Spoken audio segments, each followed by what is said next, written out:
잘 지내셨어요? 제가 전 세계에서 딱 한 분 말씀을 듣는데 오라면 오고 가라면 갑니다. 그게 김의경 목사님입니다. 김의경 목사님이 오라면 오고 김의경 목사님이 가라면 가고, 그만큼 제가 사랑하고 또 존경하는 우리 목사님이십니다. 여러분 처음에 여러분 교회 딱 왔을 때 제가 느껴지는 것이 어머 살아있다 진짜 마귀들과 싸울지라 이런 전신갑주를 입고 너무 감사합니다. 제가 공인이잖아요.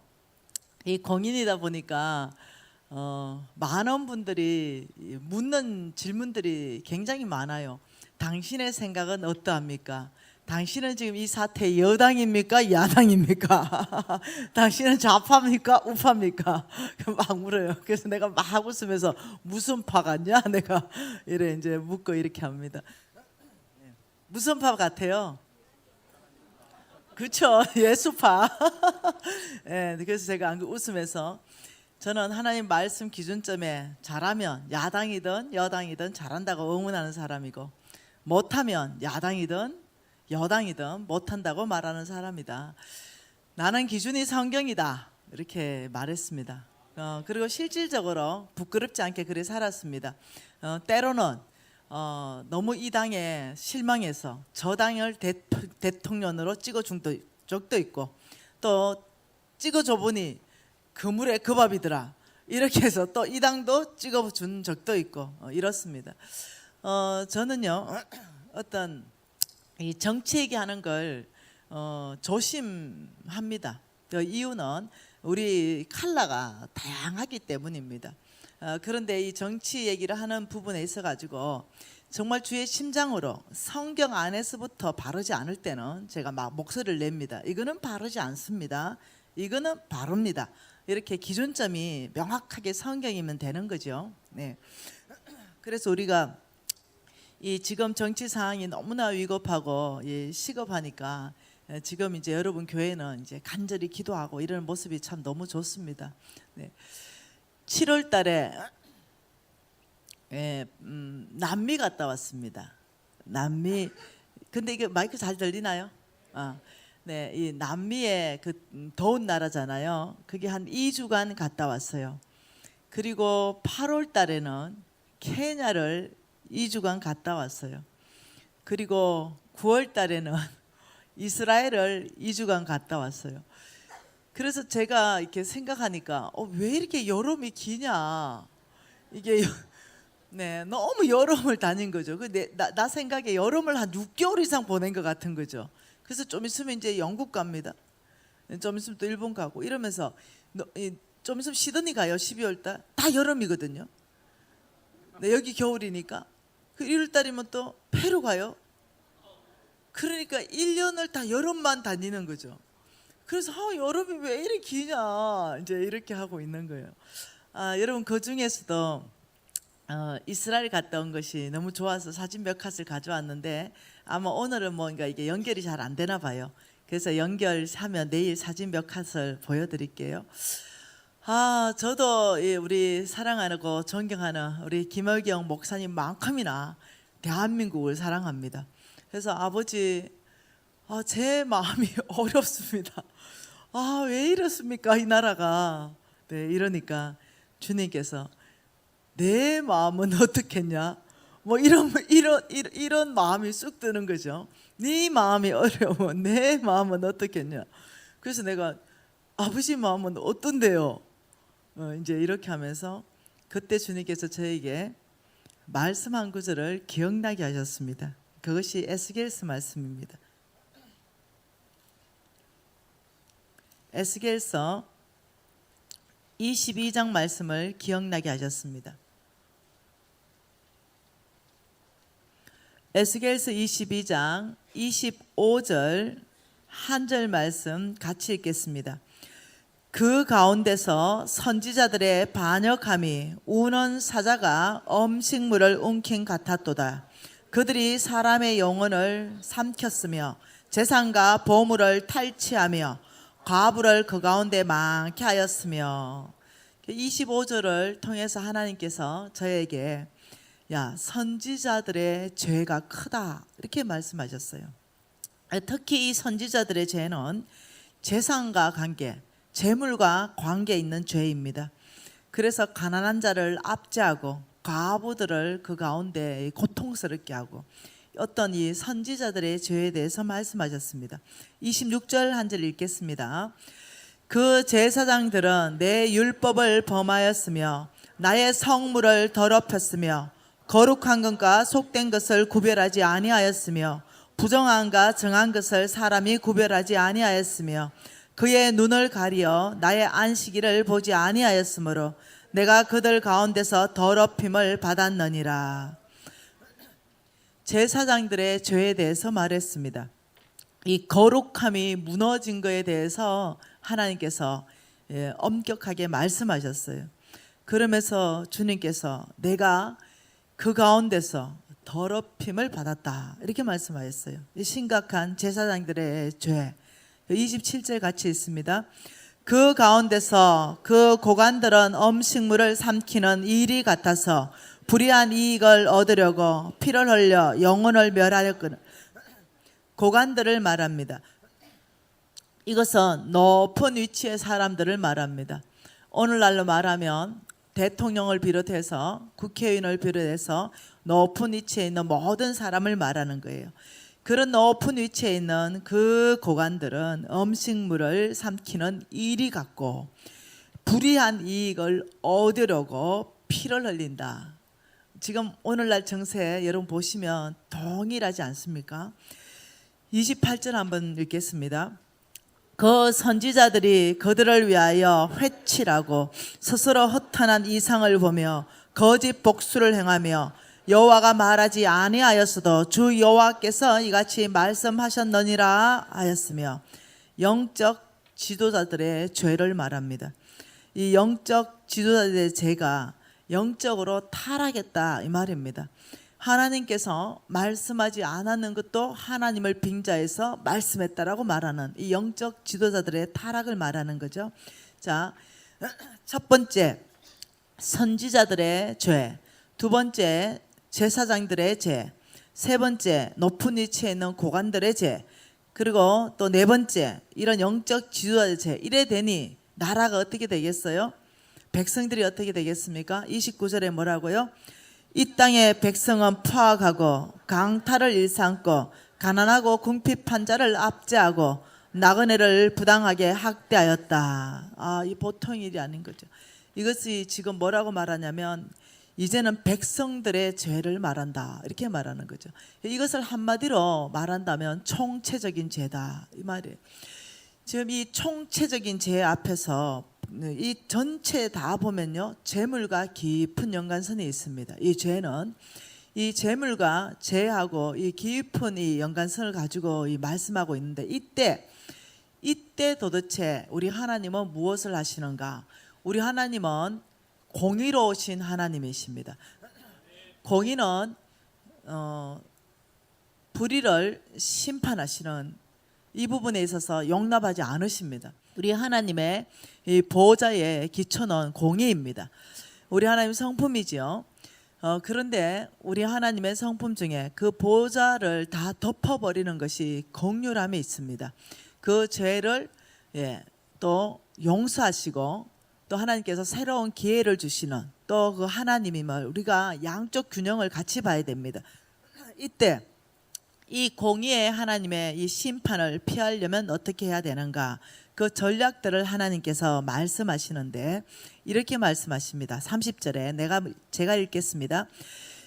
이 땅을 위하여 이 총체적인 이 죄가 있는 이 땅을 위하여 성을 쌓으며 성 무너진 데를 막아서서 나로 하여금 멸하지 못하게 할 사람을 내가 그 가운데 찾다가 못 찾았다 이렇게 말해요. 여러분 성이다. 이 성이 무너졌다. 지금 이렇게 말하는 거예요. 그러면서 그 무너진 성 틈 안으로 들어가서 아버지 안 됩니다. 용서해 주십시오. 이렇게 중보기도하는 사람을 찾다가 못 찾았다. 여러분 아시죠? 이스라엘 백성들이 금송아지 만들어 가지고 하나님을 진노케 했잖아요. 이때 우리 하나님께서 뚜껑이 열리셨어요. 그래서 다 썰어버리겠다 했어요. 이때 하나님이 이 모세가 아는 거예요. 이 모세가 뭘 아냐면은 예레미야 5장 1절 말씀을 이미 알고 있는 거죠. 우리가 성경 말씀을 알고 있다는 것은 영적 전쟁에 승리할 수 있는 비결입니다. 예레미야 5장 1절에 뭐라고 말하나요? 같이 읽어볼까요? 너희는 예루살렘 거리로 빨리 다니며 그 넓은 거리에서 찾아보고 알라. 너희가 만일 정의를 행하며 진리를 구하는 자를 한 사람이라도 찾으면 내가 이 성읍을 용서하리라.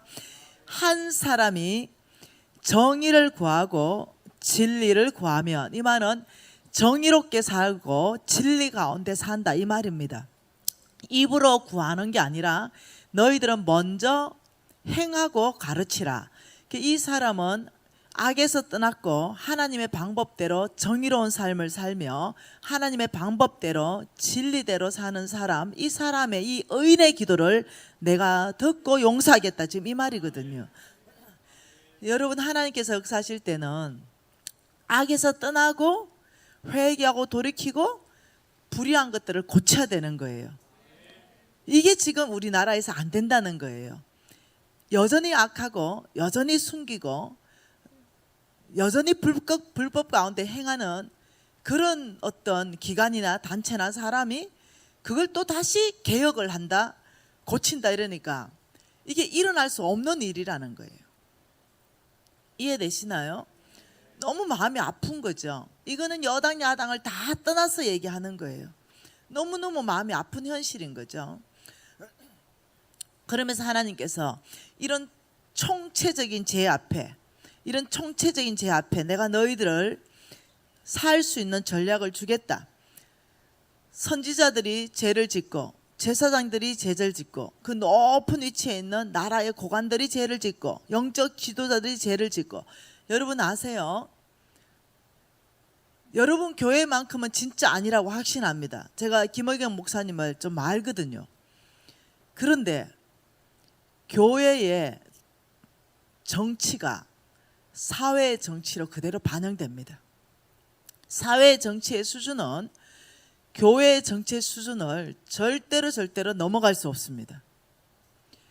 여러분, 이 교회가 타락하면 사회 정치가 타락합니다. 교회 정치가 바로 서면 사회는 거룩하게 되어 있어요. 왜냐하면 하나님이 일하시기 때문이에요. 그걸 이해하셔야 됩니다. 이 사회가 왜 이럴까? 현상만 보지 마세요. 여러분, 지금은 대국민 각성운동을 일어나야 할 때입니다. 정의롭게 일어나야 될 때예요. 왜 이 나라가 이렇게까지 망가져야 됩니까? 여러분, 교회가 망가졌기 때문이에요. 교회 안에 정치가 망가졌기 때문입니다. 내 교회 안에 이 권력 싸움을 했기 때문이에요. 그 안에 부정부패가 있었기 때문이에요. 그 안에 하면 안 되는 일들이 여러분 신문에마다 터지더만요. 네, 가장 존경받던 목사님과 교회들이 퍽퍽 무너지는 거예요. 그 안에 깊이 들여다보면 돈인 거예요. 돈 없는 교회, 사람이 못 주는 교회, 자식한테 물려주겠습니까? 너무나 안타까운 거예요. 그러니 지금 이 사회를 바라보면서 교회는 무엇을 해야 되는가? 정말로 회개하고 돌이키는 대각선 운동이 하나님을 일하게 만든다는 거죠. 그러면서 하나님께서 주신 전략이 역대하 말씀입니다. 역대하 보죠. 우리가 잘 아는 역대하 7장입니다.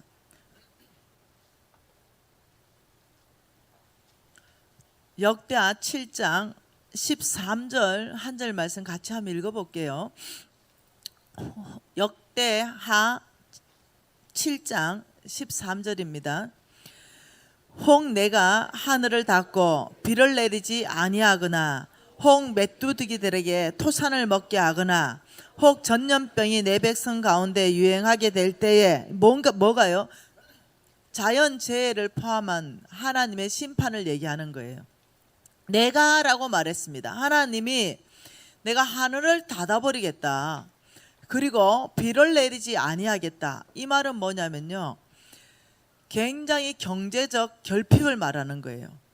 비가 내려서야 이 어떤 이 열매들이 맺고 먹을거리들이 있는데 굉장히 경제 파탄을 말하는 겁니다. 그러면서 뭐라 그래요? 메뚜기들이 토산을 먹게 한다. 이 경제 파탄이에요. 농사지어 놓은 모든 어떤 이 풍성한 것들을 메뚜기 떼들이 와서 한번 썰려 가버리면 초토화가 돼버려요. 먹을 수 있는 게 아무것도 남아나지 않는 거예요. 이렇게 내가 하늘에서는 비를 내리지 않고 너희들이 그나마 지어놓은 그 농작물도 메뚜기 떼들이 와가 다 먹어버리고 또 너희들 가운데 전염병이 유행하게 될 때 여러분 이게 전 세계를 한번 바라보세요. 어떤지. 하나님이 이 일을 행하실 수도 있습니다. 하나님이 성경 전체 안에서 이 땅을 이끌어가고 우리를 정신 차리게 만드는 그 깊이 안에 성경 전체를 한번 연구해 보세요. 네, 주로 보면은 기근을 보내십니다. 이 기근 배고파 봐야 정신이 번쩍 들거든요. 두 번째는 병을 보냅니다. 이 병 들어봐야 정신이 번쩍 들거든요. 그래야 주님 앞에 주여 살려달라 매달리거든요. 이건 남의 말이 아니잖아요. 이게 저의 말이잖아요. 배부를 때, 잘 나갈 때, 제가 대한민국 상위 1%로 사업가일 때, 이럴 때는 심령이 가난해지지 않는 거예요. 힘이 있는 거죠. 내가 뭔가 능력이 있어 보이는 거예요. 그리고 뭐 좀 부정직하게 했다고 뭐 하나님께서 그렇게 화내시겠냐, 이런 굉장히 여유로운 생각을 하는 거예요. 그런데 하나님께서 저에게 메뚜기 떼를 보내시고 하늘에 비를 안 내려주시고 정말 나에게 병을 보내시고 이런 일들이 있었어요. 그러니 진짜 정신이 번쩍 들더라니까요. 왜냐하면 이 땅 안에서 나를 도와줄 사람이 아무도 없었어요. 사방이 우겨 쌓임을 당했죠.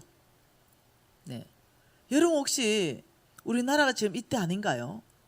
지금 전 세계 경제가 지금 이때 아닌가요? 지금 이 경제인들의 모임이 많습니다. 저도 참석하지요. 탑 총수들이 모여가지고 이구동성 하신 말씀이 무슨 말씀인지 압니까? 20년 만에 최악이다.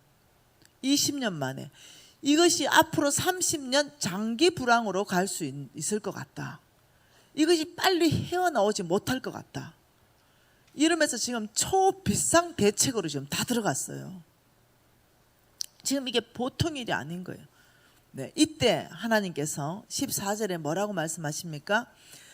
내 이름으로 일컫는 내 백성이 그들의 악한 길에서 떠나 스스로 낮추고 기도하여 내 얼굴을 찾으면 내가 하늘에서 듣고 그들의 죄를 사하고 그들의 땅을 고칠지라.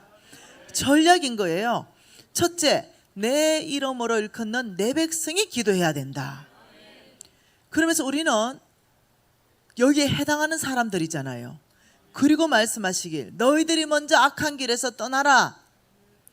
그리고 너희들 스스로 먼저 그 악한 길에서 떠나면서 너희들의 높아진 교만들을 다 낮추라. 주님 앞에 무릎 꿇으라. 그러면서 하시는 말씀이 내 얼굴을 찾으면 그제서야 내가 너희들의 기도를 들을 것이요 너의 죄를 다 사하고 너희들 모든 땅을 고칠 것이다. 이게 전략이라는 거죠. 이것은 개인의 삶의 전략입니다.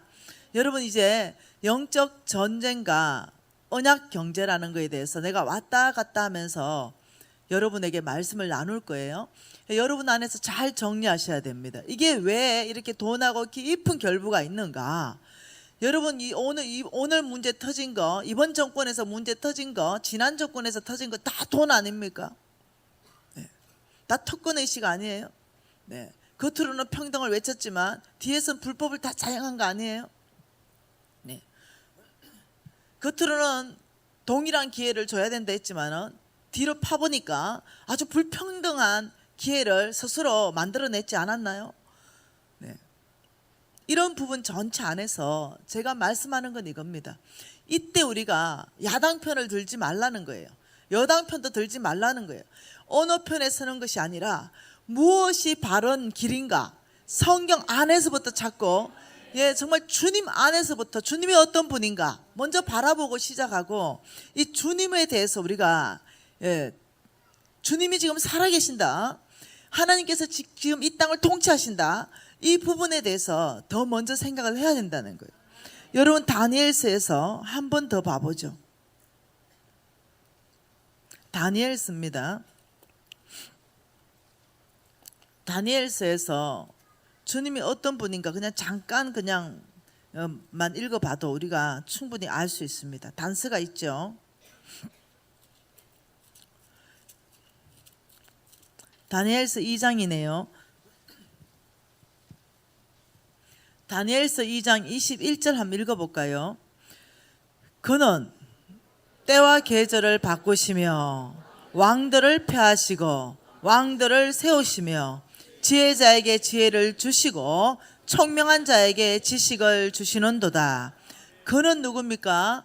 역사의 주관자 하나님을 말씀하십니다. 하나님은 계절을 바꾸시고, 하나님은 왕들을 폐하시기도 하시고 세우시기도 하시고, 여러분, 하나님은 역사를 다스리시고 주관하시는 분이십니다. 네. 그런데 누구를 통해서 하십니까? 사람을 통해서 하십니다. 왕들을 세우셔서 역사를 만들어 가시고 왕들을 폐하시면서 역사를 만들어 가고 계십니다. 사람을 통해서 하나님은 일하시는 거죠. 이런데 제가 너무 답답해서 하는 소리예요.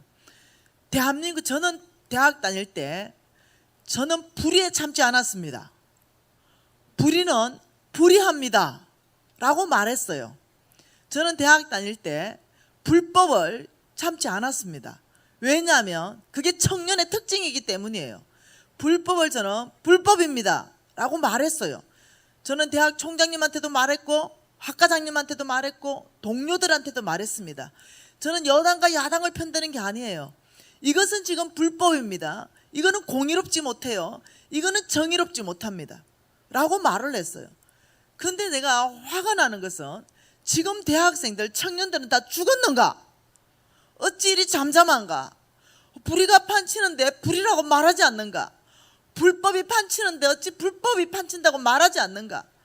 도대체 이 젊은 패기는 다 어디 갔는가? 너무너무 답답한 거예요. 여러분, 휩쓸려 다니지 마십시오. 여당에 휩쓸려 다니지 말고 야당에 휩쓸려 다니지 마십시오. 오직 성경 원칙 안에서 아니면 아닌 거고 김은 긴 겁니다. 여러분, 동성연애 여당 야당 다 지금 찬성하고 있잖아요. 오직 그 안에 선교사로 들어가 있는 믿음의 사람만 아니라고 하고 있잖아요. 우리가 지금 여당 편 들 것입니까? 야당 편 들 것입니까? 아닐 때, 성경이 아니랄 때 그거 아닙니다 라고 목소리를 내야 된다는 거죠. 그래야 역사가 만들어진다는 거예요. 너무 내가 이제 막 불이 이제 올라오는 거예요. 내가 도대체 대학 청년들이 이때 왜 잠잠한가? 물론 저는 수십몇 명을 데리고 데모를 주도한 사람이었어요. 네. 그렇지만 여당 야당에 휩쓸려서 데모를 주도해 본 적이 한 번도 없어요. 너무 답답한 거예요. 지금 이 자리에 대학생들 있습니까? 캠퍼스로 돌아가서 불법을 불법이라고 외치고 정의를 정의라고 외치십시오. 하나님께서 뭐라고 말하냐면 너희들부터 스스로 죄에서부터 돌이키라. 너희들부터 정의롭고 공의로운 곳에 서서 나에게 기도해라. 이게 늘 하나님의 법이에요. 하나님이 이렇게 말했죠. 마귀를 이길 수 있는 비법은 하나님께 순복하고 마귀를 대적하라. 이렇게 말했죠. 자, 영적 전쟁에서 승리할 수 있는 비결 자체가 뭐냐? 마귀를 대적하라 이렇게 얘기한 게 아니에요. 하나님께 순복하라, 마귀를 대적하라, 그리하면 피할 것이다. 그게 방법이 있다는 거예요. 하나님께 순복하는 것이 이기는 전략의 방법이라는 거예요. 그런데 마귀를 먼저 대적하는 거죠. 예시놈으로 물러가라 막 이렇게 하고. 그런데 내 삶은 하나님께 순복하는 삶이 하나도 없다는 거예요. 이런 내 삶이 하나님의 원칙과 방법에 하나도 순복하지 않는데 마귀를 대적하면 마귀가 이렇게 말하죠. 나는 예수도 알고 바울도 아는데 너는 누구? 이게 지금 사도행전 얘기 아닙니까? 네. 스게아의 제사장 된 아들하고 어떤 사람이 예수 이름으로 마귀를 대적하니까 하도 마귀가 귀신이 웃겨가지고 걔한테 얘기한 거예요. 야, 있잖아, 네가 예수 이름으로 날 떠나가라 하는데, 그런데 나는 예수도 알고 바울도 아는데, 근데 네 누군데? 이러는 거예요. 그리고 그 다음 얘기 다 하는 얘기 아닙니까? 마귀가 그 사람에게 뛰어올라서 이겨버린 거예요. 우리가 영적 전쟁에 승리하려면 어떤 하나님이 일하시는 원칙과 법칙에 대해서 우리가 습득해야 된다는 거예요. 우리 교회가 이기려면, 우리 교회가 승리하려면 우리 교회에게 교회다워야 되는 거예요. 우리 교회는 불법을 용인하지 않습니다. 우리 교회는 불법일 때 그게 불법입니다 말해야 되는 거예요. 하나님 법과 다르기 때문이에요. 그렇기 때문에 말해야 되는 거예요. 그래 하기 위해서 하나님께 순복하라. 교회가 하나님께 순복하냐 말이에요. 교회가 하나님께 먼저 순복하고 사회에다가 말할 때는 사회가 들을 거예요. 겁날 거예요. 하나님이 그들에게 두려운 마음을 넣어줄 거예요. 근데 교회가 지금 먼저 순복하지 않고 사회를 향해 말하니 그들이 너거나 잘해라 이렇게 되는 거예요. 이게 보통 문제가 아니라는 거죠. 저는 지난 정권의 사태를 보고 이번 정권의 사태를 보면서 진짜 하나님이 교회에게 기회를 주고 계시는구나. 정말 주님 앞에 무릎 꿇어서 통회하고 금식하면서 울부짖고 나가면서 정말 정결해 주시는 기회를 주시는구나. 진짜 이 기회를 놓치면 안 되겠다. 여러분 잘 아시잖아요. 복음이 어떻게 됐나요? 예루살렘 아니에요? 예루살렘에서 복음이 출발했잖아요. 그리고는 이 복음이 영국으로 갔잖아요. 그리고 이 복음이 어디로 갔나요? 북미로 갔잖아요. 그런데 지금 이 복음이 어디 와 있나요? 아시아에 도달했잖아요. 여러분 이것을 보면서 지금 하나님께서 한국의 위치를 어디에 두셨는가를 영적으로 분별하면서 지금 교회가 이때 뭐 해야 되는가를 봐야 된다는 거예요. 여러분 이사야 말씀에 뭐라 그럽니까? 여러분 다 아시는 말씀이에요. 그 이스라엘 백성들에게 하나님 뭐라 그러셨나요? 너희들이 알지 못하는 동방의 민족들이 올 거라 그랬어요. 너희들이 알지 못하는 민족들이 와서 너희들을 크게 위로할 거라 그랬습니다. 그러니 이 예루살렘에게 복음이 다시 가야 돼요. 그래서 예루살렘이 회복되고 이스라엘 민족들이 다 주께로 돌아오게 된다 그랬어요. 이때야 끝이 오리라. 내가 온다 하셨어요. 자, 이 복음이 다시 예루살렘까지 가는 거, 이때 하나님이 쓰실 주자가 아시아인 거 아십니까? 복음의 1주자, 복음의 2주자, 복음의 3주자, 복음의 4주자 이렇게 말했어요. 그러면서 하나님이 뭐라 하셨어요? 2000년 동안 이들은 나라를 잃었습니다. 여러분 2000년 동안 이들은 세계 뿔뿔이 흩어져서 살았어요. 여러분 우리 잠시 일본에 잠깐 통치받을 때 있었잖아요. 그 일본에서 가장 먼저 시도한 게 뭐냐? 민족성 말살입니다. 언어를 쓸 수 없도록 했어요. 문화를 바꿨죠. 민족성을 말살하기 위해서. 그 잠시인데도요 언어를 바뀌는 거예요. 그런데 2000년이 지나도 놀랍도록 그 언어가 그대로 있다는 거, 하나님이 지켜주지 않으면 안 되는 거죠. 2000년이 지났어요. 그 성경이 이렇게 말했어요. 마지막 때는 그들이 한 곳으로 다시 내가 모을 것이다 이랬어요. 그런데요 놀랍잖아요. 어느 날 유엔과 그 다음 어느 날 또 미국 중심으로 해서 땅 문서를 들이댔죠. 땅 문서. 2000년이 지난 어느 날 땅 문서를 들이댔어요. 그게 성경이었어요. 너가 다 모여봐라. 그게 정확하게 71년 전입니다. 지금부터 71년 전에 모여봐라. 여기 지금 땅 문서가 있는데 최초에 천지가 없을 때 천지를 창조하신 그 하나님의 땅 문서인데 이 땅 문서에 보니까 너네들이 지금 살고 있는 이 지역은 하나님의 백성 이스라엘의 땅이다, 내 나라, 이렇게 된 거예요. 이렇게 있을 수 있는 일인가요? 지금 다른 민족들이 살고 있는데 말입니다. 에서의 후손들이 살고 있는데 말입니다. 너네들 나가라 이거예요. 여기 이스라엘 땅이니까. 이게 받아들여졌다는 게 있을 수 있겠어요? 그런데 놀랍게 하나님이 일하잖아요. 하나님은 나라를 일으키고 나라를 폐하고 왕들을 일으키고 왕들을 폐할 때 누구를 일으키나? 고르바초프를 일으킨 거예요. 소련에. 지금부터 70년 전이에요. 70년 좀 더 됐네요. 고르바초프를 일으켜서 뭘 했어요? 1919년에 소련 공산주의, 1920년대 소련 정부 수립했다가 정확하게 70년 이후에 1980년도 그때 고르바초프 대통령이 공산주의는 종언, 선언 이래 됐어요. 아, 굉장하죠. 그러면서 그런 어떤 연대와 맞물려 가는 시기하고 막 이렇게 하면서 공산주의가 막 실패하고 이게 성공하는 이론이 아니네. 아, 이 이론은 너무 좋아요. 공산주의 이론은. 왜 그런지 압니까? 다 같이 잘 사는 사회 이거거든요.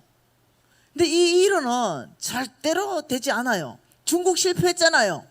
다 같이 잘 살지 못해요. 다 같이 떨어져 버리지. 왜냐하면 열심히 일해도 살 안 대박, 놀아도 살 안 대박. 누가 일합니까? 그러니 이제 소련이 손들었죠. 중국이 손들었죠. 아, 이런 어떤 시기 안에서 어떻게 됐을까요? 네, 소련이 거기에 찬성표를 던지고 중국이 반대표를 던집니다. 5개국 중에 소련이 찬성표를 던지면서 놀랍도록 하나님이 그걸 통과시켜 버려요. 그러면서 어떠냐면 이스라엘 땅이 찾아진 거예요. 그래서 어떠냐면 전 세계에 흩어져 있는 민족들은 이제 너네들 나라가 생겼으니 와서 들어와서 살아라. 이래서 이제 전 세계 이스라엘 민족들이 그걸로 다 들어서 사는 거예요. 아, 근데 이게 마지막 징조라고 했다는 거예요. 마지막 때에 흩어진 나의 백성들을 모을 것이다. 그 지금 저와 여러분은 이 마지막 때를 살고 있다는 걸 이해하셔야 되는 거예요. 이 마지막 때 하나님께서 지금 이 아시아 중에 중국이 이기겠어요? 일본이 이기겠어요? 한국이라니까요.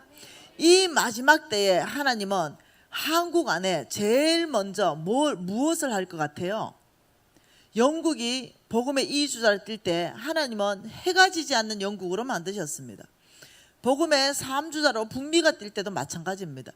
여러분 제일 먼저는 하나님께서 축복하는 건 경제 대국으로 축복합니다. 예, 그 이유가 있어요. 내일 모레 또 볼 거예요. 그리고 어떻게 영향력을 확대해서 이 일을 감당할 수 있도록 예루살렘까지 복음을 전가하는데 우리 한국 민족이 아시아를 통해서 쭉 갈 수 있도록 하나님이 일하신다는 거예요. 이 중요한 때에 한국 민족에 대해서 하나님의 이 특별한 계획을 가지고 있는 이때에 적들이 가만히 있겠습니까? 예, 이 교회들이 왜 이리 정신을 못 차리는지 모르겠다는 거죠. 네, 이 교회들이 깨어서 천심으로 주님 앞에 기도할 때인데 제가 이 얘기를 했지요. 어느 목사님들하고 같이 앉아가지고 얘기를 했어요. 그러다가 이제 차 한 잔 마시는데 어떤 목사님이 나한테 간사님 우파입니까? 이래 말하는 거예요.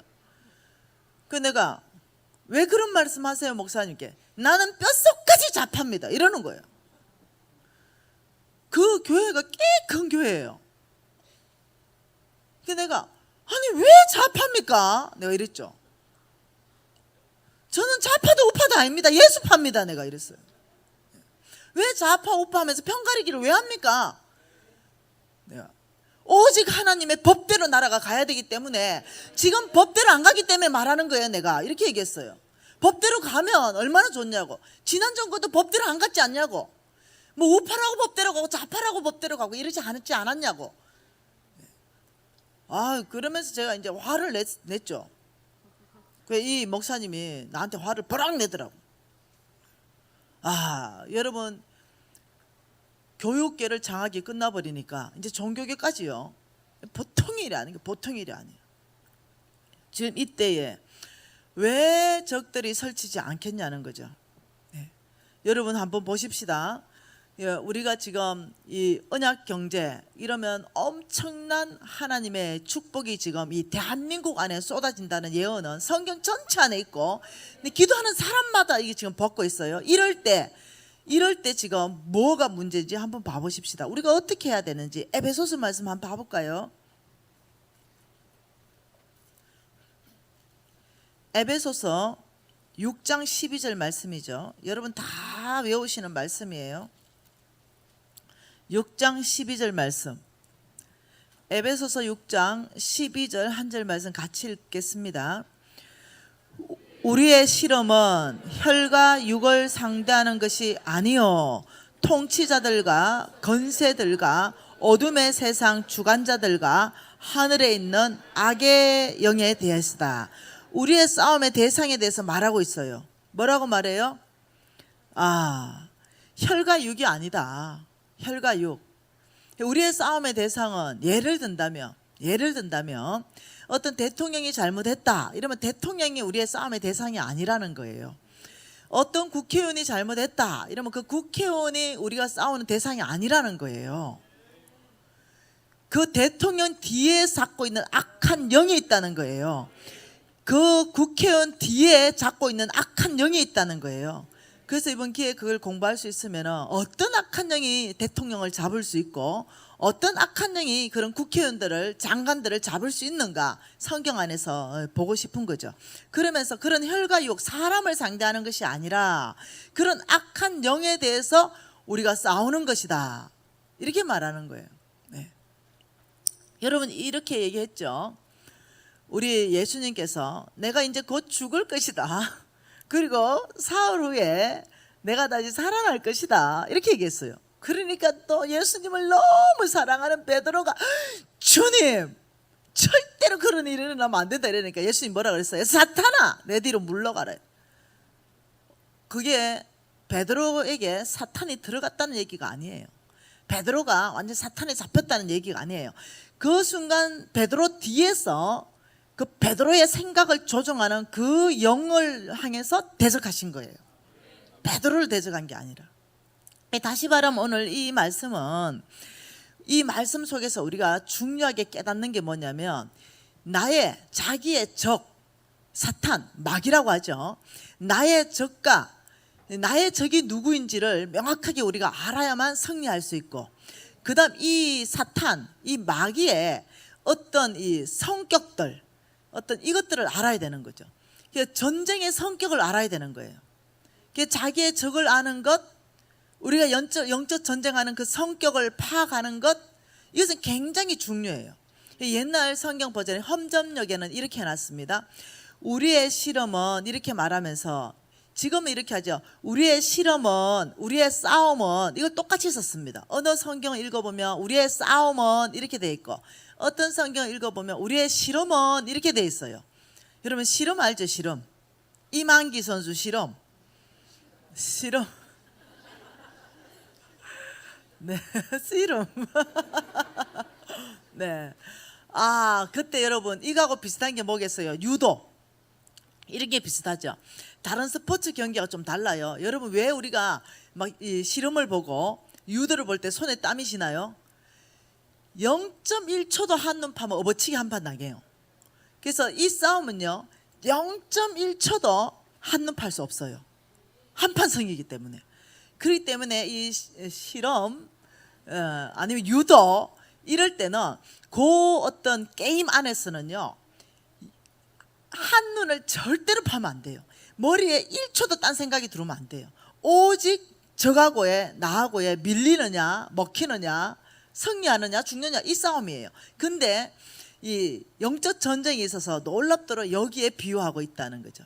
싸운다 실험한다 이렇게 비유한다. 조금 더 쉴 틈이 없다는 거예요. 조금 더 이 어떤 집중력이 흐려지면 안 됩니다. 이게 굉장히 중요한 거예요. 여러분 마귀는요 어떤 일을 하냐면은 사람을 통해서 하나님이 일하신다 그랬잖아요. 하나님은 왕들을 세우셔서 그분의 역사를 만들어 가요. 자, 사울을 패하셨어요. 그리고 하나님은 다윗을 세우셨어요. 그래서 하나님은 그 땅을 통치하십니다. 누구를 통해서? 다윗을 통해서 통치하십니다. 네, 이해되시나요? 그래서 여러분과 제가 기도할 때는 이렇게 말해야 됩니다. 네. 아버지, 저 적들의 계획을 무산시켜 주시고 저들의 계획이 성공되지 못하도록 혼잡도록 해 주십시오. 저들의 의견이 일치를 이룰 수 없도록 해 주십시오. 네. 저들이 만나고 뭔가 계획하려면 막 목소리가 달라지기 시작하고 막 의견이 충돌이 일어나기 시작하고 이래서 막 뭔가 뭉치지 못하도록. 네.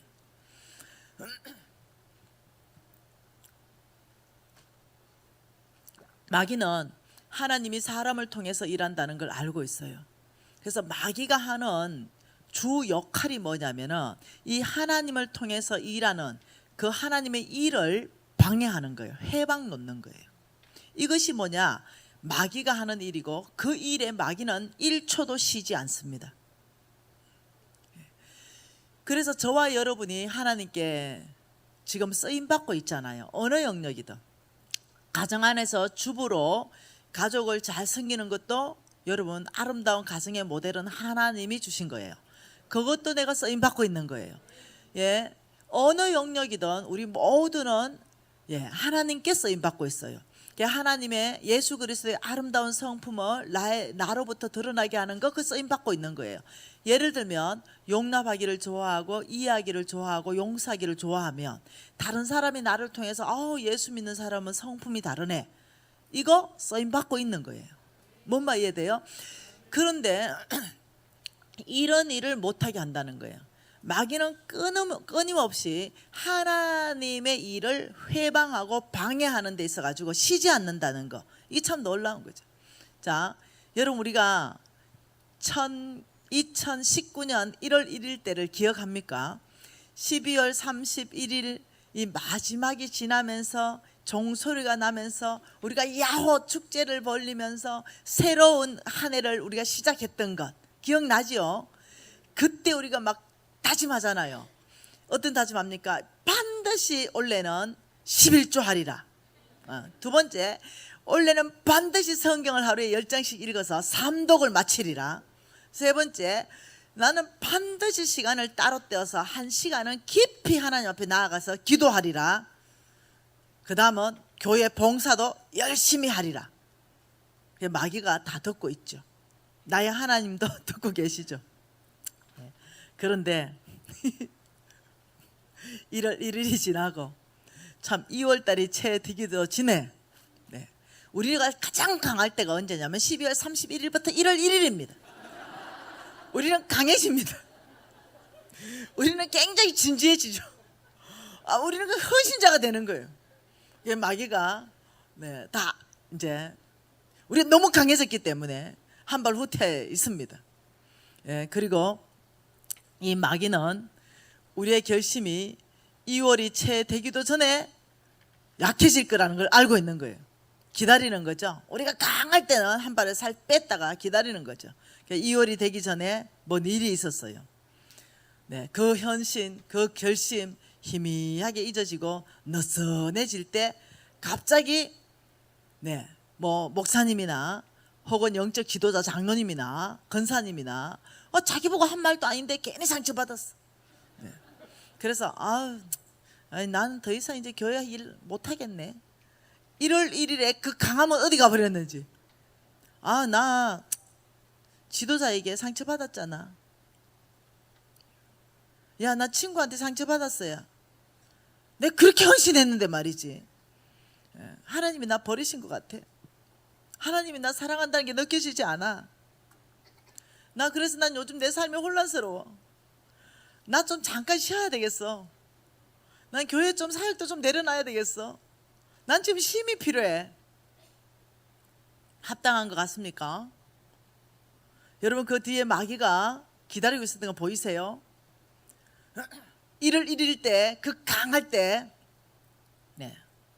그리고 마귀가 우리가 낙심했을 때 우리가 약해졌을 때 총 공세를 퍼붓니다.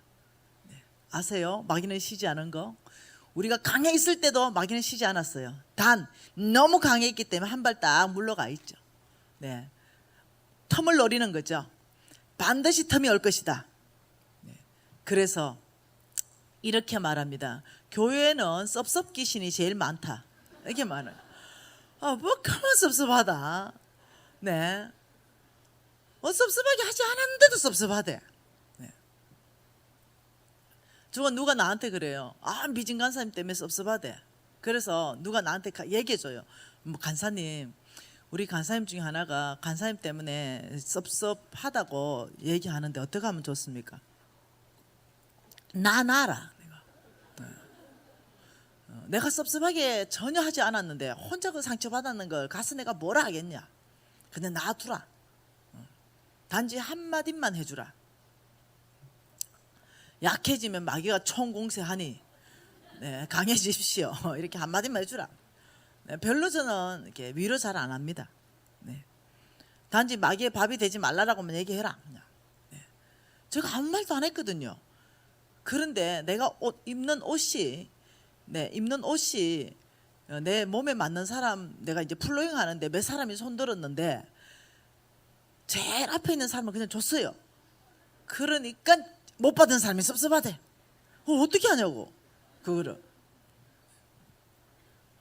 여러분 아시죠? 사탄은 목적을 가지고 있습니다. 목적. 우리가 돈을 다루기 위해서 영적 존재에 대해서 지금 어떻게 우리에게 기본적으로 일하는가. 이게 기본이에요. 여러분 낙심하신 분 계세요? 낙심하면 사탄의 밥이 된다니까. 네. 어떻게 일하는지 볼까요? 요한복음 10장 10절에 잘 나와 있습니다. 오늘 읽은 말씀이죠. 요한복음 10장 10절입니다. 같이 한번 읽어볼까요? 요한복음 10장 10절. 도적이 오는 것은 도둑질을 하고 죽이고 멸망시키는 것뿐이요 내가 온 것은 양으로 생명을 얻게 하고 더 풍성케 얻게 함이라.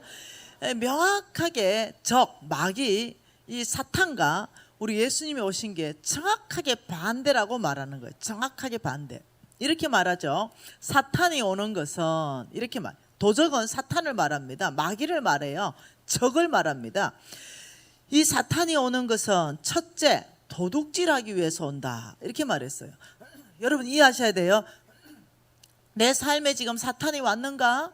이것은 정확하게 여러분 분별하셔야 돼요. 사탄이 오면 뭔가 내 것을 훔쳐간다. 이게 있으면 여러분에게 사탄이 지금 영향을 주고 있는 거죠. 뭘 훔쳐갑니까? 네, 우리의 관계들을 훔쳐갑니다. 관계. 네. 목사님하고 나하고 관계가 틀어지면 영적 공급 받기가 어려워요. 그래서 어떻게 하면은 영적 최고의 지도자에게 섭섭한 마음을 일으키는 것, 그 다음 어떻게 하면 이 영적 지도자의 이 험만 보게 하는 것, 이게 참 놀랍게도 마귀가 하는 공작이라는 거예요. 모든 사람은 험이 있습니다. 모세같이 하나님이 그렇게 사랑하고 놀랍게 썼던 지도자도 험이 있었어요. 그것도 보통 심각한 험이 아니죠. 구스 여자 까만 애입니다. 흑인 자매예요. 네, 이방 자매예요. 데려오면 안 돼요. 근데 또 데려와요. 네. 하나님 마음에 그렇게 딱 맞았던 다윗 보세요. 어떻게 하는지. 아브라함 보세요. 마누라 팔아먹고. 여러분 우리 믿음의 선조들이 엄청난 실수들을 했어요. 그것을 만일 험으로 보기 시작한다면은 우리가 이제 낙심하는 거죠. 우리가 저것밖에 안 돼 이런다는 거죠. 그런데 인생이잖아요. 실수할 수 있어요. 사람은 실수할 수 있고 사람은 또 그 실수한 것을 하나님께서 회개하고 돌이킬 때 내가 너를 강하게 할 것이다. 너의 그 약한 손을 붙들어 줄 것이다. 너의 그 떨리던 무릎은 내가 강하게 할 것이다. 오히려 그 실수와 그 허물을 통해서 하나님 앞에 회개하고 자복하게 나올 때는 더 강력하게 하나님께서 붙들어 주셔서 글을 쓰시잖아요. 저 보세요. 얼마나 실수했습니까? 사업하면서 부정직하게 했지요. 얼마나 실패 가운데 있었습니까? 근데 철저하게 주님 앞에 회개하고 돌이켰죠. 그때 하나님께서 그 부정직했다고 그때 잘라버렸으면 누가 남아나겠어요? 아버지 죄를 인정하고 죄를 고백하고 아버지 정의롭게 공의롭게 정직하게 살겠습니다. 이럴 때 주님께서 다시 붙들어주고, 이 고백을 통해서 주님께서 은혜 베푸셔서 부정직하게 손을 내밀 때마다 주님께서 이 손을 거둘 수 있는 힘을 주시고, 주의 뜻을 따라 살아갈 수 있는 그 능력을 나한테 부어주셔서 살게 하시고, 그리고 또 주의 나라에 다른 사람을 또 같이 일으킬 수 있는 이 사람을 또 세워주시는 것. 여러분 아세요? 마귀에게는 그게 없어요. 우리 예수님은 내가 너에게 생명을 주고 더 풍성케 주기 위해서인데, 마귀는 훔치기 도둑질하기 위해서다. 우리의 관계를 파괴하는 거예요. 여러분 부부관계 파괴되는 거예요. 여러분 잘 가보실래요? 정말 냉정하게 생각해 보실래요? 큰 문제 없습니다.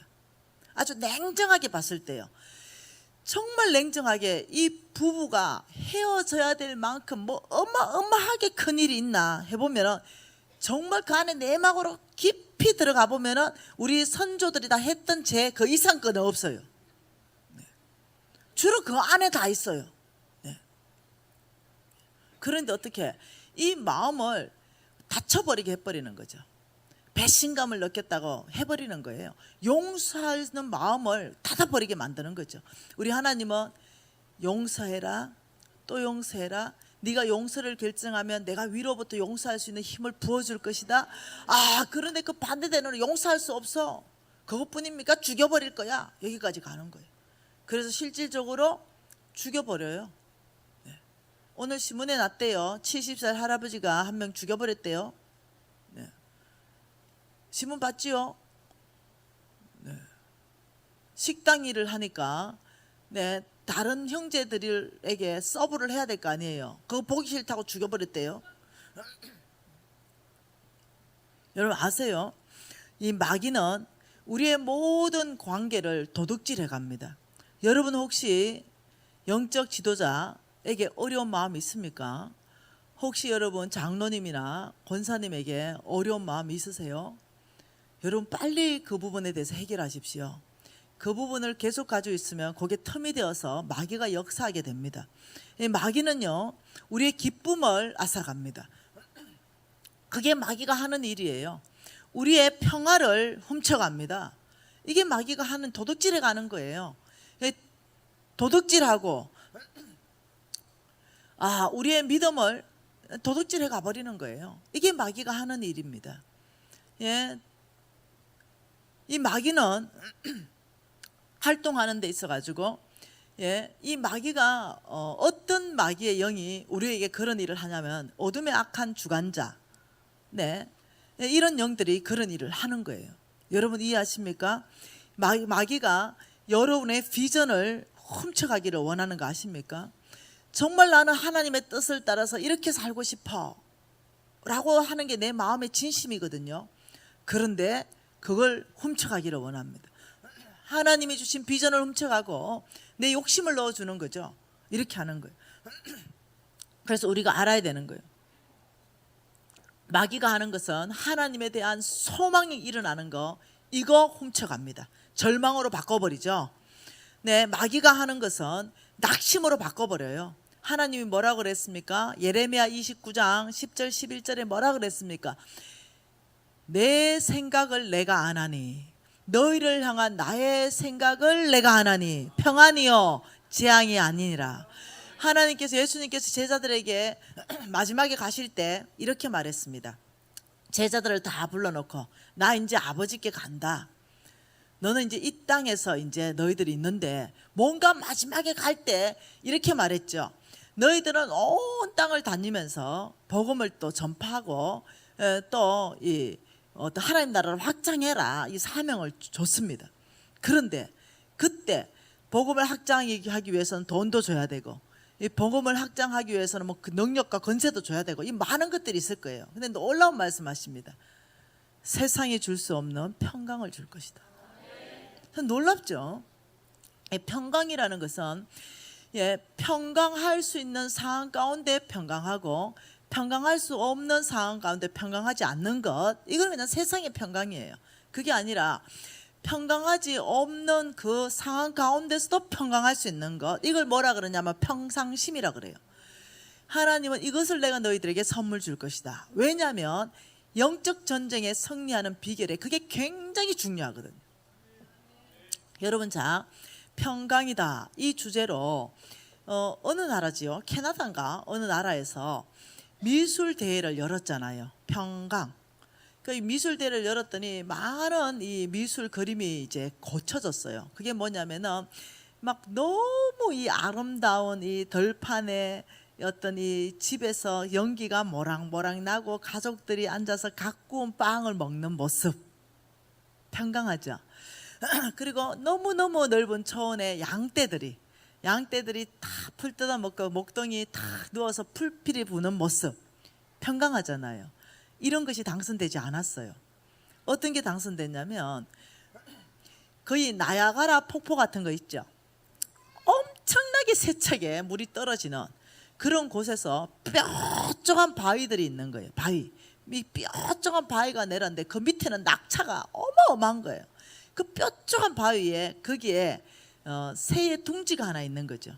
거기에 아기 새들이 입을 벌리고 있는데 엄마가 음식을 물고 와서 아기 새에게 입에 넣어주는 모습, 이걸 평강의 1등작으로 당선시켰어요. 왜 그러냐? 왜 그렇습니까? 네, 이 평강이다 이 말은 어떤 주변의 상관과 상관없이 평상심을 유지하는 것, 이게 평강인 거죠. 이것이 우리가 영적 전쟁에 승리할 수 있는 비결이라 그랬어요. 그래서 하나님께서는 이 땅에서 제자로 살아가고 온 땅에 하나님 나라 세울 때 하나님 마지막 무기를 준 것이 내가 너에게 세상에 줄 수 없는 평강을 줄 것이다. 저는 이것을 이해하게 되었어요. 왜냐하면 제가 한 3년 전쯤 됐는지 모르겠습니다. 네, 암 선고를 받았어요. 한 3년쯤 된 것 같아요. 네. 근데 1차 암 선고 받았고요. 그것이 이제 나았고, 그 다음 2차 암 선고 받을 때는 이렇게 말했습니다. 당신의 암은 심장과 폐 사이에서 발생했습니다. 그 심장과 폐 사이에 발생한 암을 무슨 암이라는데 난 모르겠어요. 그래서 이것이 우리가 고칠 수가 없습니다 라고 말했어요. 이 암은 우리가 고칠 수가 없습니다. 생존율이 내 암보다 더 떨어지는 거, 생존율 2% 미만인 거. 그래서 이건 우리 못 고칩니다. 자, 여러분, 저 암 발생했을 때 간암 고칠 수 있잖아요. 위암 고칠 수 있잖아요. 폐암 고칠 수 있잖아요. 그리고 생존율 5년 이상 넘어가잖아요. 그런데 여러분이 그 암 선고 받았다면 어떨까요? 여러분이 예를 들어서 여러분 본인이나 가족이나 당신은 지금 암에 걸렸는데 현대의학으로는 고칠 수 없습니다. 생존율 2% 미만입니다. 그리고 앞으로 생존율 한 2년 정도, 길면 짧으면 3개월에서 6개월, 만약 이런 판정을 받는다면 여러분 어떨까요? 이 평강이 뭐예요? 어떤 환경과 상관없이 평상심이 유지되는 것, 이게 평강이에요. 어떨까요? 제가 그 선고를 딱 받았을 때 제가 우리 신랑한테 얘기하니까 울고불고 난리 났습니다. 네. 홍 목사님한테 얘기하니까 홍 목사님은 그때 제가 사역의 동력자이기 때문에 제가 없으면 타격이 있어요. 그런데 우리 홍 목사님, 할렐루야, 이때가 간사님의 믿음을 보일 때입니다. 그래서 내가 할렐루야, 세상에 줄 수 없는 평강을 주님이 주셨습니다. 이래 응답했어요. 네. 세상에 줄 수 없는 평강, 내 상황이 어떠하든지 상관없이 하나님은 선하십니다. 여러분, 네, 하나님이 꼭 암을 안 줘야만이 그분이 선합니까? 내가 음식을 탄 거를 얼마나 많이 먹었는데요. 내가 맨날 라면 먹었어요. 그러니 암이 안 걸릴 수가 있습니까? 네. 이해되세요? 네. 내 상황이 좋을 때만 하나님이 선하십니까? 하나님이 꼭 그 병을 고쳐야만 하나님이 선하십니까? 아니요. 우리의 상황과 환경과 상관이 없어요. 하나님은 선하십니다. 제가 알죠. 우리 예수님께서 나에게 주신 게 뭔지 알죠. 최고의 선물, 내가 너에게 평강을 선물한다. 우리 예수님이 가시면서 나에게 주신 선물이에요. 이것을 받으라는 거죠. 여러분 받으십시오. 저는 그걸 받았죠. 그러면서 주님 앞에 말했습니다. 아버지, 상황과 환경을 초월해서 저에게 평강을 선물 주셨습니다. 이 상황 가운데도 제가 평상심을 유지하게 하시고 이 상황 가운데서 하나님 맡긴 사명을 감당하게 하십시오. 담대하게. 여러분, 제가 그 상황에서 작년입니까? 여러분 교회 집회한 거 아십니까? 그 상황에서 제가 단 한 개의 집회도 캔슬을 시키지 않은 거 아세요? 제가 그 상황에도 전 세계 가장 어렵다는 오지는 다 다닌 거 아십니까? 여러분 이해하셔야 돼요. 저는 광신자 아니에요. 예. 저는 하나님께서 병원을 통해서도 병을 고치고 약을 통해서도 고치고 초자연적으로도 고친다고 믿고 있습니다. 예. 의사가 고칠 수 있었다면 병원에 가서 고쳤겠죠. 의사가 못 고친다고 손 들었기 때문에 내가 주님 앞에 나갔어요. 네. 그리고 평상심을 유지했고 하나님이 내 정인입니다. 그것 때문에 단 한 시간도 내 마음이 어렵지 않았어요. 단 한 시간도. 네. 처음에 딱 했을 때 생각했습니다. 내가 기대한 게 아니네. 그거 기대 안 했거든요. 그러니까 우리가 기대한 게 안 올 때, 여러분 우리가 기대한 게 안 될 때, 여러분 어떻게 생각합니까? 우리가 기대하지 않을 때, 기대한 게 없을 때, 재수 없어. 오늘은 진짜 끔찍한 날이네. 예를 들면 내 기대와 다르게 오늘 손해가 막심하네. 막 이렇게 해서 어떠냐면 하루의 삶을 엉망진창으로 만들어버리는 거죠. 내 기대와 달라졌을 때. 바로 이때 우리의 믿음을 보일 때죠. 이때 바로 예수 그리스도, 당신이 나에게 평강을 선물 주셨습니다. 아버지, 제가 평상심을 유지합니다. 망했어요? 엄청나게 망했어요. 네, 이때 여러분 오늘 제가 카톡을 이렇게 확인하는데 첫 확인이 뭔지 압니까? 간사님 살려주세요. 우리 엄마가 지금 자살하려고 합니다. 이게 첫 카톡이에요. 이런 카톡 좀 보내지 마세요. 네, 하루에 수백 통이 들어와요. 네. 그래서 내가 어떻게 하겠어요? 그 카톡을 가지고 내가 지금 만날 수가 없으니까 서문진이 간사님 아시죠? 그래서 서문진이 간사님한테 전화했어요. 간사님, 내가 오늘 이분을 만날 수 없으니 이분을 좀 만나봐라. 그러니까 서문진이 간사님이 연락이 왔어요. 간사님, 빚을 져가지고 오늘 목매 죽어본다는니다. 그러니까 얼만큼 졌다냐, 이게 1억을 빚 졌는데요. 이자가 1억이 더 불어나가지고 이제 원금 플러스 이자가 이제 2억이 돼서 이제 그 빚쟁이들이 그 원금까지 갚아라니까 갚을 길이 없어가지고 오늘 죽어버린다 이러면서 딸한테 나 오늘 죽는다 이게 문자를 보내니 딸이 너무 안타까워서 나한테 문자를 보내는 거예요. 도적은 뭐 한다고요? 도적은요 끝장낼 거야. 우리를 죽입니다. 도둑질하고 죽이고 멸망시키는 대로 끌어가는 게 도적이에요. 끝장내버릴 거야. 그냥 끝내고 싶어. 여러분 이것이요 우리 관계를 도둑질함으로 인해 가지고 이 관계가 깨지는 것이 가장 아프거든요. 네. 그러면서 어떻게 해요? 이 자살 충동을 일으키죠. 여러분 이 자살은요 정말 사탄이 주는 거예요. 왜냐하면 살인자의 마음이기 때문에 그래요. 살인자의 마음, 자살 자체가 이 살인자의 마음. 우리 하나님께서는요 사람을 창조할 때 어떻게 창조했냐면 생존 본능을 주셨습니다. 아주 강한 생존 본능으로 우리를 창조하셨어요.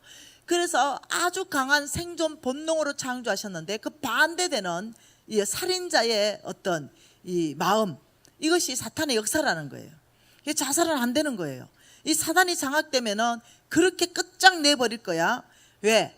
마지막은 멸망이 그들의 목표이기 때문입니다. 여러분 흥미 있습니까? 오늘 이 주제가 흥미 있으세요? 이 영적 전쟁과 언약 경제, 이것이 왜 언약 경제를 푸는데 중요한가? 그 돈 뒤에 강력하게 역사하는 사탄이 있어서 그래요. 그래서 우리가 10분 정도 쉬었다가 5시까지 못 가시니까 할게요. 여러분들 못 가시니까 네, 우리가 기도 좀 하십시다. 오늘 이 땅에 일어나는 이 일, 여러분 지금 아주 거대한 계획들을 지금 업무하고 있다고 제가 알고 있습니다. 이 나라 안에 그런 어떤 야당이다 여당을 떠나가지고 그런 하나님과 다른 비성경적인 음모들 이런 것들 하나님 개입하시라고 우리가 통성을 기도하십시다. 통성으로 기도하시겠습니다.